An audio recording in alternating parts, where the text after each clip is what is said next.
Aku, kata Nabi Muhammad, bukanlah seorang nabi yang diutus oleh Allah untuk melaknat seseorang, untuk mencaci seseorang, akan tetapi beliau diutus oleh Allah Subhanahu wa taala rahmatan lil alamin, sebagai pembawa rahmat. Wa innama ana rahmatul muhda, akulah sang rahmat yang dihadiahkan oleh Allah Subhanahu wa taala kepada umat kita, umat Nabi besar Muhammad sallallahu alaihi wasallam. Coba kita lihat sejarah junjungan Nabi besar Muhammad yang enggak beda dengan sejarah para salaf kita. Rasul sallallahu alaihi wasallam ketika Fathu Makkah, masuk di kota Mekah, dikuasai kota Mekah tersebut, orang-orang yang dahulu mencaci Nabi Muhammad, yang melukai Nabi Muhammad, mereka pada takut datang kepada Rasul, yang pasti ini kita akan diinjak, dicaci, mungkin bahkan dibalas dendam. Tapi apa kata Nabi Muhammad SAW? Idhabu fa antumut tulaqa. Pulang kalian, pergi kalian, kalian bebas. Agama ini bukan agama balas dendam. Agama ini bukan agama mencaci, menghina seseorang. Itulah yang dicontoh oleh para sahabat dan ahli bait Nabi Muhammad SAW.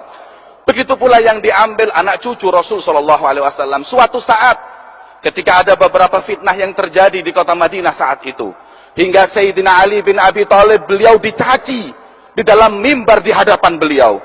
Kemudian saat itu Sayyidina Hasan bin Ali, beliau berkata, "Ya Abi, wahai ayahku, apakah kau diam, kau bungkam kepada orang yang mencacimu?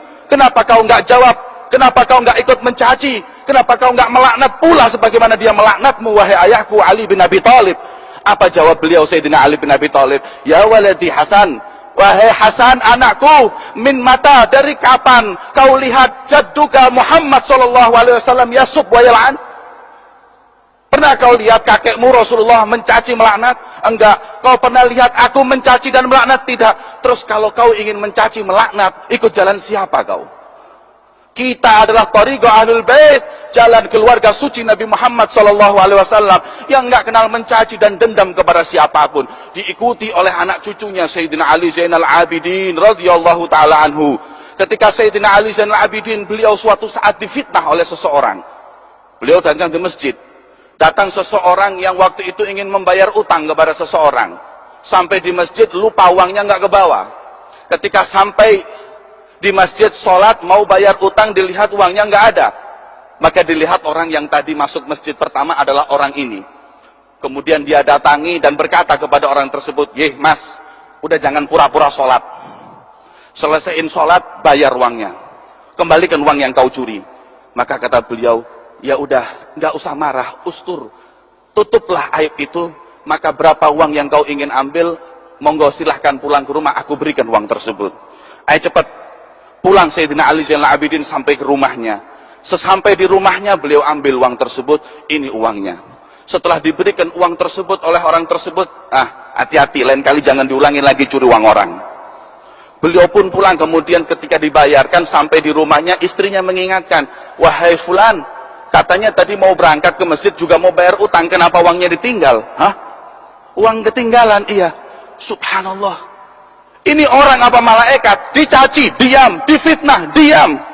Bahkan dia bagi atau dia kasih uang tersebut. Ketika orang tersebut kemudian ketakutan, subhanallah, saya memfitnah seseorang, menuduh seseorang, kembali ke rumah orang tersebut. Tapi orang itu ketika belum masuk ke rumah Sayyidina Ali Zainal Abidin, beliau menunggu seseorang yang lewat dahulu. Kemudian ada seseorang yang lewat dan berkata, "Wahai fulan, tahukah kau liman rabbu hadal manzil? Pemilik rumah ini siapa? Ama ta'rif hadal bait? Kau nggak tahu ini rumah siapa?" "Nggak tahu." "Kalau kau nggak tahu rumah siapa ini, berarti kau masuk Mekah nggak tahu di mana Ka'bah. Ini rumah Ali Zainal Abidin, anak Husain Ummu Fatimah Zahra binti Rasul." Maka nangis orang tersebut, subhanallah, inilah akhlak Nabi besar Muhammad. Kemudian dia ketuk pintu meminta maaf sambil menangis, "Wahai cucu Rasulullah, maafkanlah aku." Maka beliau nggak mengatakan, lain kali jangan diulangi. Beliau mengatakan, "Samahtu, aku telah memaafkan kamu, wahai orang yang menuduhku semenjak awal kau menuduhku di masjid." Nggak pakai nunggu ketika pulang. Subhanallah, itulah akhlak suci yang dicontohkan oleh mereka orang-orang yang mulia. Hingga suatu saat Al-Habib Muhammad bin Abdullah Al-Haddar, peristiwa persis seperti itu ketika terjadi di Baydha. Beliau suatu saat di majlis, Sesampai di majelis ada orang datang mencaci maki beliau. Nggak tahu salahnya apa, beliau dicaci maki. Beliau diam, para muridnya marah mau mukul, diam, ini urusan aku dengan dia, kalian pada diam. Setelah selesai, beberapa hari kemudian beliau itu datang. 3 hari kemudian orang tadi yang terkena fitnah, yang marah-marah di masjid, datang ke rumah Habib Muhammad bin Abdullah Al-Haddad. Kemudian ketika sampai di rumah Habib Muhammad bin Abdullah Al-Haddad, sesampainya beliau di sana mengatakan, wahai Habib, aku minta maaf, aku kena fitnah, yang melakukan bukan kamu, dan aku telah menuduhmu, mencaci makimu depan orang. Kemudian beliau mengatakan, samihni ya Habib, maafkan aku. Beliau mengatakan, samahtuk min dzalikal yum, aku maafkan kau dari 3 hari yang lalu, dan sampai detik ini aku masih nyesel. Apa yang membuatku menyesal? Karena aku memaafkanmu bukan di masjid tapi di rumahku. Berapa langkah yang terlewatkan atasku, berapa menit aku telat memaafkanmu. Dan aku jauh dari akhlak Ali Zainal Abidin, kakekku. Kalau Ali Zainal Abidin, kakekku, di waktu dia dicaci, di situ dia memaafkan. Kalau aku masih telat berapa menit dan aku pulang ke rumahku, baru aku maafkan kau. Itulah akhlak mulia para sahabat, akhlak mulia para ahlul bait Nabi Muhammad SAW.